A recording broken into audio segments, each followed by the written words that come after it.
Friends, நடந்து முடிஞ்ச இந்திய விசஸ் இங்கிலாந்து இவங்க 2 பேருக்கும் இடையான முதல் டெஸ்ட் மேட்ச்ல இந்திய அணி மோசமான முறையில தோத்துருக்காங்க. இந்த போட்டியில எதனால இந்தியா தோத்தாங்க, எப்படி இங்கிலாந்து ஜெயிச்சாங்க அப்படின்னு தான் பார்க்க போறோம்.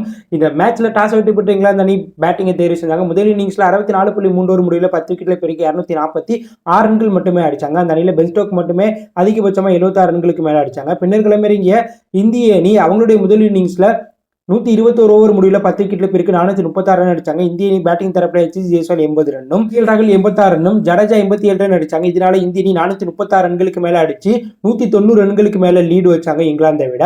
பின்னர் கிளம்பிய இங்கிலாந்து அணி அவங்களுடைய இரண்டாவது இன்னிங்ஸ்ல 120 ஓவர் முடிவுல 10 விக்கெட்ல பெருக்கு 420 ரன் அடிச்சாங்க. அந்த அணியில அதிகபட்சமா ஒலிப்போம் 278 பாலுக்கு 196 ரன் அடிச்சு சம்பவம் பண்ணாங்க.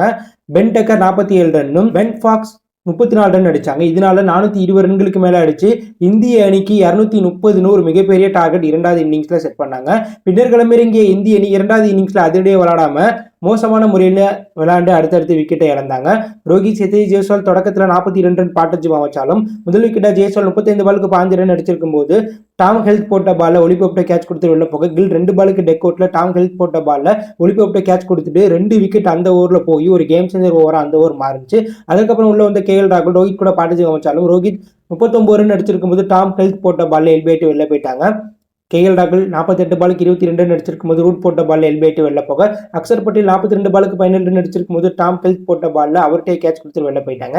சேசே 31 பாலுக்கு 13 ரன் அடிச்சிருக்கும் போது ஜாக் லீச் போட்ட பால்ல ரோஹித் சர்மாட்ட கேட்ச் கொடுத்துட்டு வெளில போக, ஜடேஜா 20 பாலுக்கு 2 ரன் அடிச்சிருக்கும் போது ரன் அவுட் முறையில அவுட் ஆயிட்டு வெளில போயிட்டாங்க. கேஎஸ் பரத் அஸ்வின் பொறுப்போட பார்ட்னர்ஷிப் அமைச்சு மேட்ச் அங்கிருந்து எடுத்துட்டு போனாலும் கேஎஸ் பரத் 59 பாலுக்கு 28 ரன் அடிச்சிருக்கும் போது முக்கியமான நேரத்தில் டாம் ஹெல்த் போட்ட பால்ல போல்ட் ஆகிட்டு வெளில போயிட்டாங்க.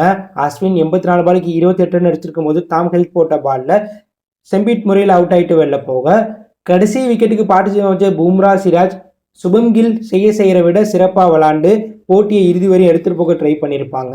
ஆனால் கடைசி ஓவரில் இரண்டாவது பால்ல சிராஜ் 20 பாலுக்கு 12 அடிச்சிருக்கும் போது டாம் ஹெல்த் போட்ட பால்ல செம்பிட் முறையில் அவுட் ஆக இந்திய அணி 69.2 ஓவர் முடியல 10 விக்கெட்ல பெருக்கி 202 ரன் மட்டும் அடிச்சதுனால 28 ரன் வித்தியாசத்தில் இங்கிலாந்து முதல் டெஸ்ட் மேட்சை வெற்றி பெற்று சாதனை படைச்சிருக்காங்க. இந்திய அணி முதல் இன்னிங்ஸ்ல 100 ரன்களுக்கு மேல லீட் வச்சு இந்தியாவுடைய சொந்த மண்ணில் தோத்ததே கிடையாது.